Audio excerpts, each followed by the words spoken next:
கர்நாடகா தமிழ்நாட்டுக்கு காவிரியை கனத்த இதயத்தோடு திறந்து விடுறதா சொல்லியிருக்காங்க. நான் என்ன கேட்கிறேன், எதுக்கு இவ்வளவு கனத்த இதயம்? ஏன் இவ்வளவு வெறுப்பு, இவ்வளவு வன்மம், இவ்வளவு எனிமிட்டி? ஏன் ஒரு நைல் நதியை 3 நாடுகள் பங்கிட்டுக் கொள்கின்றன, எந்த பிரச்சனையும் வரல. இஸ்ரேல் பாலஸ்தீனம் 2 எதிரி நாடுகள் ஒரே நதியை பங்கிட்டுக்கிறாங்க, எந்த பிரச்சனையும் வரல. இந்தியா பங்களாதேஷோட ஒரு நதியை பங்கிட்டுக்குதுங்க, எந்த பிரச்சனையும் இல்ல. பாகிஸ்தானோடு இந்தியா ஒரு நதியை பங்கிட்டுக் கொள்வதில் எந்த சிக்கலும் வரல. ஆனா கர்நாடகா, தமிழ்நாடு ஒரே நாட்டின் 2 குழந்தைகள், 2 மாநிலங்கள் ஒரு காவிரியை பகிர்ந்து கொள்வதில், பங்கீடு செய்வதில் 114 வருஷமா பிரச்சனை. கனத்த இதயம் வந்துருச்சு. ஏன் வருது? 27 வருஷமா சுப்ரீம் கோர்ட் சொன்னது, 17 வருஷமா காவிரி நடுவர் மன்றம் சொன்னது, 528 சிட்டிங்ஸ்ல விஞ்ஞானிகள் சொன்னது, விவசாயிகள் சொன்னது, வேளாண் அதிகாரிகள் சொன்னது, வாஜ்பாய் உள்ளிட்ட பிரதமர்கள் சொன்னது, பிரதமர் தலைமையிலான நடுவர் குழுக்கள் சொன்னது, இவ்வளவு பேர் சொன்னதுக்கு அப்புறமேட்டும் கனத்த இதயத்தோட திறந்து விடுறீங்க, பந்துன்றீங்க, பஸ் கொளுத்துறீங்க, கடையை கொளுத்துறீங்க. இப்போ கபினி, கிருஷ்ணசாகர், காவிரி இங்கெல்லாம் ஊத்தெடுத்து காவிரி பிறந்து வருது. காவிரி எப்படி வருது? மழை வருது. மழை எங்க இருந்து வருது? மலையில மேகங்கள் சேர்ந்து வருது. எந்த மலை? மேற்கு தொடர்ச்சி மலை. தமிழ்நாட்டினுடைய வெப்ப பூமியில மேலடுக்கு, கீழடுக்கு, மேல் சுழற்சி, கீழ் சுழற்சின்னு வேகமா காத்து போய் அந்த மலையில மோதி உங்க நாட்டு பக்கம் திரும்பி மழை பெஞ்சி காவிரி வருது. நான் என்ன சொல்றேன், நீங்க ஆத்துக்கு அணை கட்டுறீங்க, நான் காத்துக்கு அணை கட்டிடுறேன். இந்தியா தாங்குமா? எதுக்கெல்லாம் நம்ம பிரச்சனை பண்ணலாம்? நீருக்கு, காற்றுக்கு, வாழ்கிற இந்த வாழ்வுக்கு இன்னும் எதுக்கெல்லாம் பிரச்சனை பண்ண போறோம்? பக்கத்து மாநிலங்களோடு சண்டை போட்டுக்கிட்டே இருக்கணும். இங்க கர்நாடகா விடுங்க, அவங்க இப்ப தண்ணி திறந்து விடுறாங்க, ஒரு பந்து வைப்பாங்க, மறுபடியும் திறந்து விட மாட்டாங்க, கடைசி வரைக்கும் பிரச்சனை போயிட்டே இருக்கும். தமிழ்நாட்டுல நீங்க என்ன கிழிச்சுக்கிட்டு இருந்தீங்க?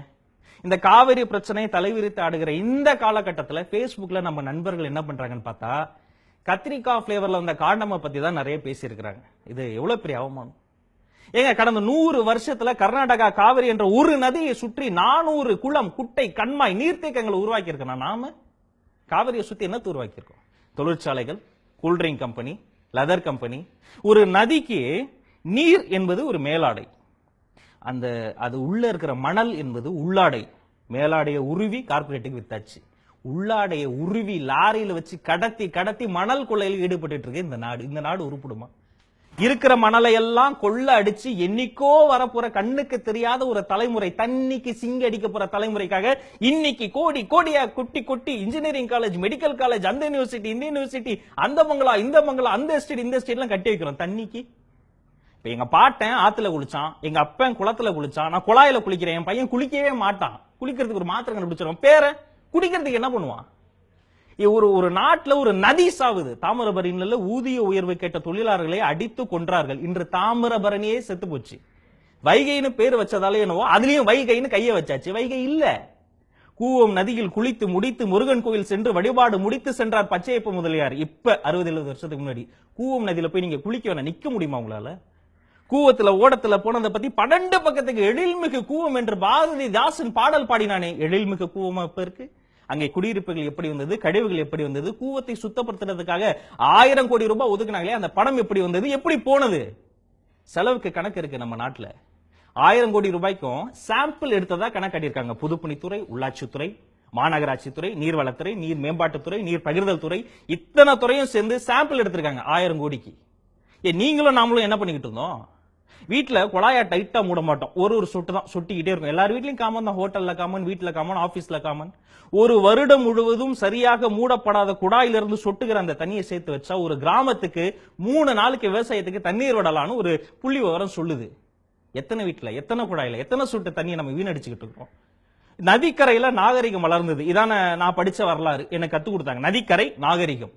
இன்னைக்கு நதிக்கரையில அநாகரிகம் வளர்ந்துகிட்டு இருக்கு.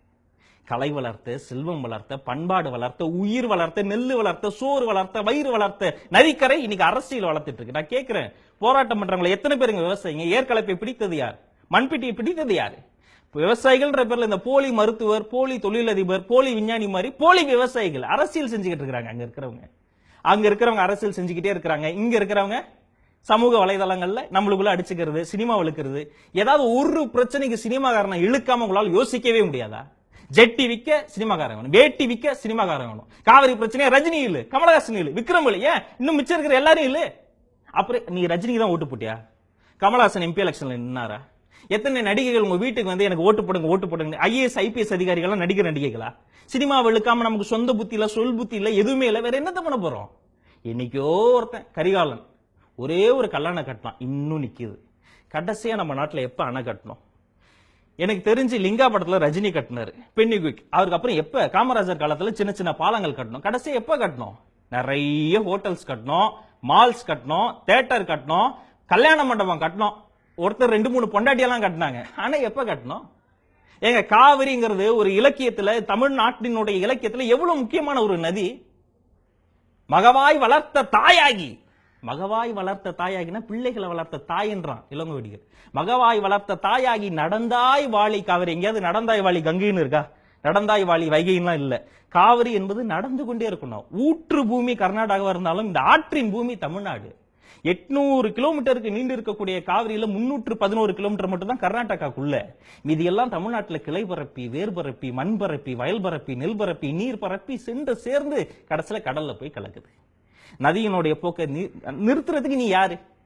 வெறுமனே கடல்ல போய் கலக்கிற காவிரி தண்ணி மட்டுமே 6 டிஎம்சிக்கு மேல.